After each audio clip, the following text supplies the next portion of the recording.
وما محمد إلا رسول قد خلت من قبله الرسل أفإن مات أو قتلا انقلبتم على أعقابكم ومن ينقلب على عقبيه فلن يضر الله شيئا وسيجزي الله الشاكرين۔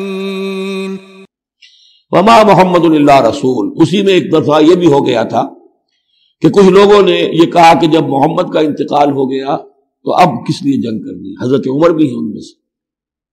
جب خبر یہ اڑ گئی کہ حضور فوت ہو گئے، انہوں نے تلوار پھیر دی، بیٹھ گئے، اب کس کے لیے جنگ کرنی؟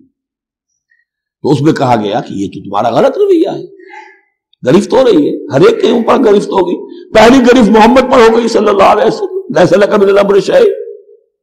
تو حضرت عمر بہرحال حضور کے مقابلے میں تو کوئی حیثیت نہیں، ان پر بھی گرفت ہو رہی ہے۔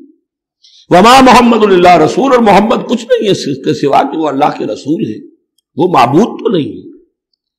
تم ان کے لیے تو جہاد نہیں کر رہے، تم جہاد اللہ کے لیے کر رہے ہو۔ دین کا غلبہ جو ہے وہ اللہ کے دین کا غلبہ ہے۔ محمد کی حیثیت کیا ہے؟ وہ تو اللہ کے رسول ہے۔ وما محمد الا رسول قد خلت من قبلہ الرسل، اور ان سے پہلے بہت سے رسول گزر چکے۔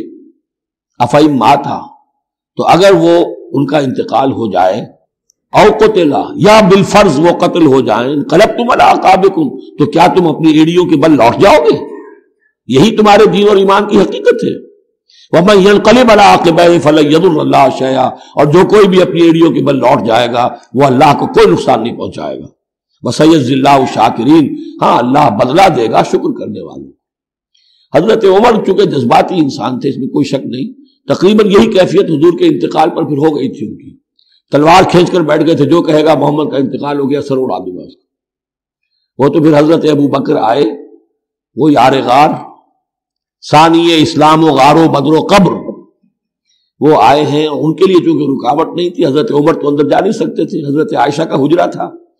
اب حضرت عائشہ بیٹی ہیں حضرت ابو بکر کی، وہ سیدھے گئے حجرے میں، جا کر چہرے مبارک پر چادر تھی ہٹائی اور آپ کی پیشانی کو بوسہ دیا اور کہا کہ اب دوبارہ موت آپ پر وارد نہیں ہوگی، اب تو حیات جاویدانی آپ کو حاصل ہو چکی۔ پھر باہر آ کر یہی آیت پڑھی، وما محمد الا رسول قد خلت من قبلہ الرسل افئن مات او قتل انقلبتم علی اعقابکم۔ حضرت عمر کہتے ہیں مجھے محسوس ہوا جیسے یہ آیت ابھی نازل ہوئی ہے، اتنا اثر ہوا۔ یہ عظیمت تھی حضرت ابو بکر کی، بہت بلند مقام ہے حضرت ابو بکر۔